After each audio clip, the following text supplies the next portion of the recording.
கண் தெரியவில்லையா, காது கேட்கவில்லை. இது ஆவிக்குரிய கோளாறு இருக்கிறது. இவங்க சத்தியத்தை எங்கு சொல்லுகிறாங்கன்னு தேடி கொண்டு போகிறாங்களாம். எந்த சபை நல்ல சபைன்னு தேடி கொண்டு போகிறாங்களாம். எந்த போதகம் உத்தமனை, அந்த மாதிரி உத்தமனை தேடுகிற பொழுது கர்த்தருக்கே ஒருத்தன் கிடைக்கலன்னு வேதம் சொல்லுது. உண்மையிலே ஒரு மனுஷனை தேடி கொண்டிருக்கிறேன் என்று வேதம் சொல்லுகிறது.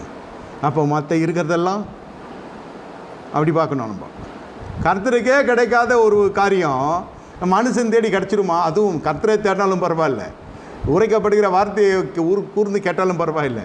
அந்த போதகனுடைய உத்தமத்தை கணிக்கும்படி ஒரு கூட்டம் வரும் என்றால் அது நிச்சயமாகவே சொல்லுகிறேன், அந்த கூட்டம் என்னாலும் திருப்தி அடையாது. அது நிரந்தரமாகவும் இருக்காது. அது அப்படியே போய்கொண்டிருக்கும். மார்க்கம் தப்பின் நட்சத்திரமாய் போய்கொண்டிருக்கும். சவுலாய் இருந்தபொழுது அவன் வீழ்ச்சி அல்ல, அவன் வளர்ச்சிக்கு அவன் விதைக்கப்படுகிறான். கீழே தள்ளப்பட்டதை போல் இருக்கிறதல்லவா, அவன் எழும்புவதற்காய் கர்த்தர் கொடுக்க